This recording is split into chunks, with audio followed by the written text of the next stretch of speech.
Hello, this is George Senda, the official, the real, the authentic, the original, the one, the only, the guy from Pittsburgh, and Kathy. Say hello, Kathy. Hello, Kathy.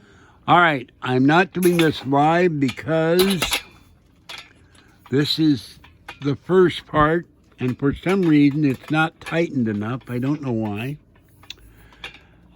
This is part one of the bed frame assembly, and this took me half an hour.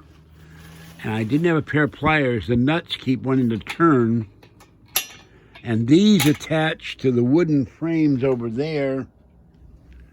And I have to clean this floor off when my vacuum starts working again. So, given that there are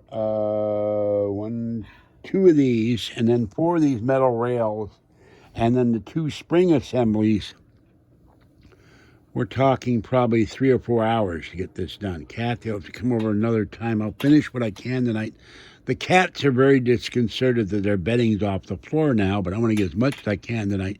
Pouring rain all day here. So it's finally stopped for a while. I got to go feed the cat. Mama cat's been sitting in the door waiting for food. So have a great night. This is George Senda, the guy from Pittsburgh. Remember, you can join the channel for $3.99 or $6.99 a month, where you see content nowhere else. And I will catch you later. Have a great night. Stay warm and watch the bed frame. Bye-bye for now.